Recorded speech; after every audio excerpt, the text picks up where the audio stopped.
Episode 3. Dearest Player.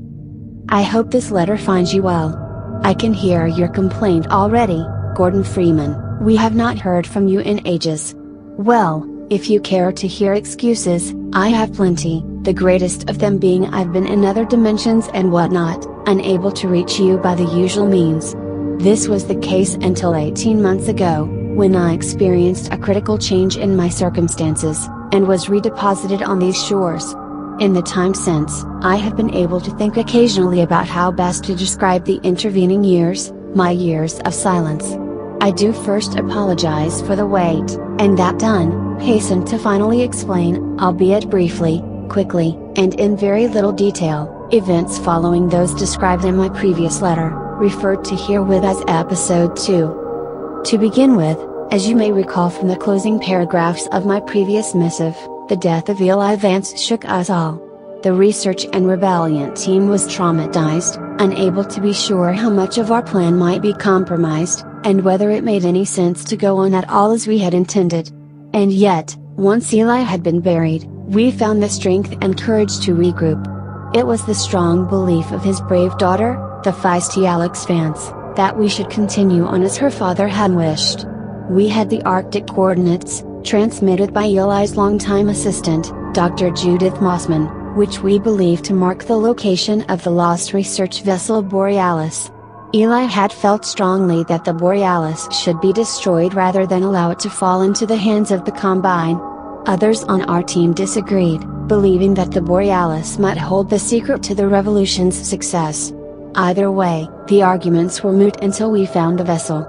Therefore, immediately after the service for Dr. Vance, Alex and I boarded a helicopter and set off for the Arctic. A much larger support team, mainly militia, was to follow by separate transport. It is still unclear to me exactly what brought down our little aircraft.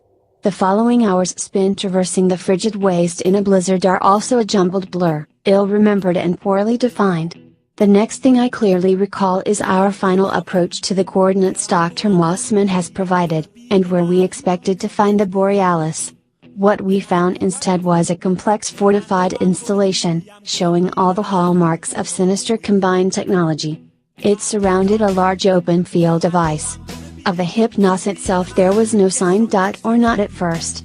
But as we stealthily infiltrated the Combine installation, we noticed a recurrent, strangely coherent auroral effect as of a vast hologram fading in and out of view. This bizarre phenomenon initially seemed an effect caused by an immense combined lensing system. Alex and I soon realized that what we were actually seeing was the research vessel Borealis itself, phasing in and out of existence at the focus of the Combine devices. The aliens had erected their compound to study and seize the ship whenever it materialized. What Dr. Mossman had provided were not coordinates for where the sub was located, but instead for where it was predicted to arrive. The vessel was oscillating in and out of our reality, its pulses were gradually steadying, but there was no guarantee it would settle into place for long or at all. We determined that we must put ourselves into position to board it at the instant it became completely physical. At this point we were briefly detained, not captured by the Combine, as we feared at first, but by minions of our former nemesis, the conniving and duplicitous Wallace Breen. Dr. Breen was not as we had last seen him, which is to say, he was not dead. At some point, the Combine had saved out an earlier version of his consciousness, and upon his physical demise, they had imprinted the backup personality into a biological blank resembling an enormous slug. The Breen grub, despite occupying a position of relative power in the Combine hierarchy, seemed nervous and frightened of me in particular. Wallace did not know how his previous incarnation, the original Dr. Breen, had died. He knew only that I was responsible. Therefore the slug treated us with great caution. Still, he soon confessed, never able to keep quiet for long, that he was himself a prisoner of the Combine. He took no pleasure from his current grotesque existence, and pleaded with us to end his life. Alex believed that a quick death was more than Wallace Breen deserved, but for my part, I felt a modicum of pity and compassion. Out of Alex's sight, I might have done something to hasten the slug's demise before we proceeded. Not far from where we had been detained by Dr. Breen, we found Judith Mossman being held in a combine interrogation cell. Things were tense between Judith and Alex, as might be imagined. Alex blamed Judith for her father's death. News of which Judith was devastated to hear for the first time. Judith tried to convince Alex that she had been a double agent serving the resistance all along, doing only what Eli had asked of her, even though she knew it meant she risked being seen by her peers, by all of us, as a traitor. I was convinced, Alex less so. But from a pragmatic point of view, we depended on Dr. Mossman, for along with the Borealis coordinates, she possessed resonance keys which would be necessary to bring the vessel fully into our plane of existence.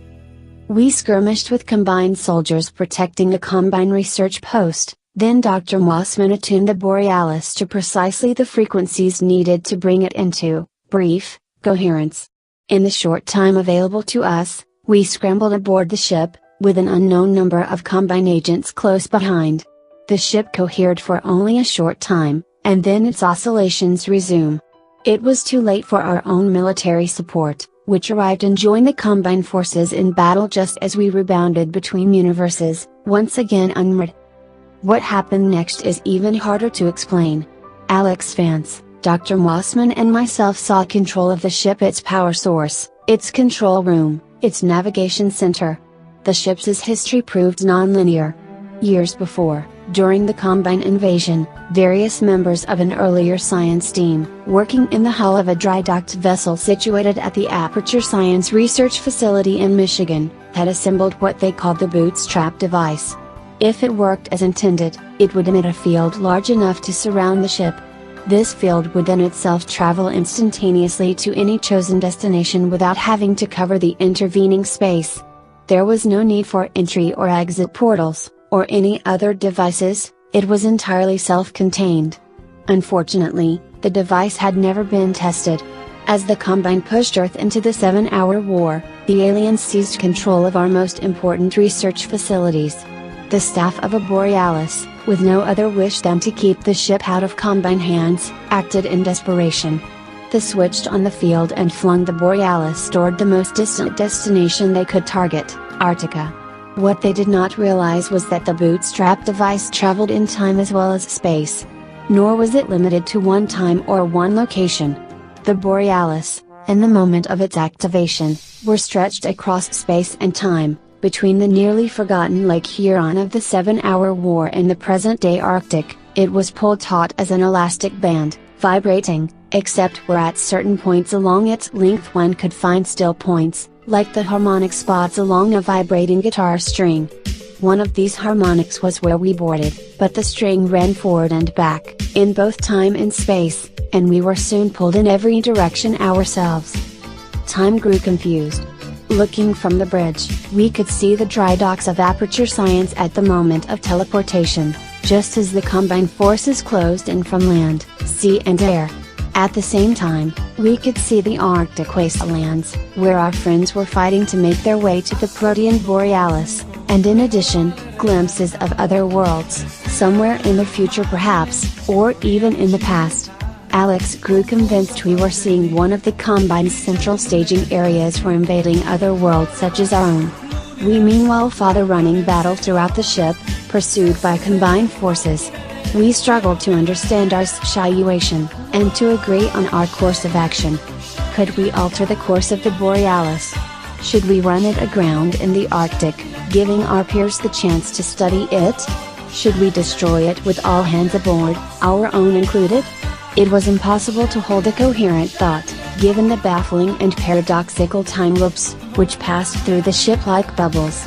I felt I was going mad, that we all were, confronting myriad versions of ourselves, in that ship that was half ghost ship, half nightmare funhouse. What it came down to, at last, was a choice. Judith Mossman argued, reasonably, that we should save the Borealis and deliver it to the Resistance, that our intelligent peers might study and harness its power. But Alex reminded me had sworn she would honor she father's demand that we destroy the ship. She hatched a plan to set the Borealis to self-destruct, while riding it into the heart of the Combine's invasion nexus. Judith and Alex argued. Judith overpowered Alex and brought the Borealis area, preparing to shut off the bootstrap device and settle the ship on the ice. Then I heard a shot, and Judith fell. Alex had decided for all of us, or her weapon had. With Dr. Mossman dead, we were committed to the suicide plunge. Grimly, Alex and I armed the Borealis, creating a time-traveling missile, and steered it for the heart of the Combine's command center.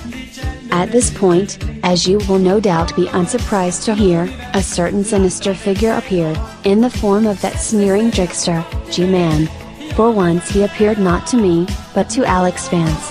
Alex had not seen the cryptical schoolmarm since childhood, but she recognized Ty, instantly. "Come along with me now, we've places to be and things to do," said G-Man, and Alex acquiesced. She followed the strange gray man out of the Borealis, out of our reality. For me, there was no convenient door held open, only a snicker and a sideways glance. I was left alone, riding the weaponized research vessel into the heart of a Combine world. An immense light blazed. I caught a cosmic view of a brilliantly glittering Dyson sphere. The vastness of the Combine's power, the futility of our struggle, blossomed briefly in my awareness. I saw everything. Mainly I saw how the Borealis, our most powerful weapon, would register as less than a fizzling match head as it blew itself apart. And what remained of me would be even less than that. Just then, as you have surely already foreseen, the Vortiganes parted their own checkered curtains of reality, reached in as they have on prior occasions, plucked me out, and set me aside. I barely got to see the fireworks begin. And here we are. I spoke of my return to this shore. It has been a circuitous path to lands I once knew, and surprising to see how much the terrain has changed. Enough time has passed that few remember me, or what I was saying when last I spoke, or what precisely we hoped to accomplish. At this point, the resistance will have failed or succeeded, no thanks to me. Old friends have been silenced, or fallen by the wayside. I no longer know or recognize most members of the research team, though I believe the spirit of rebellion still persists. I expect you know better than I the appropriate course of action, and I leave you to it. Expect no further correspondence from me regarding these matters. This is my final episode. Yours in infinite finality. Gertrude Freeman, Ph.D.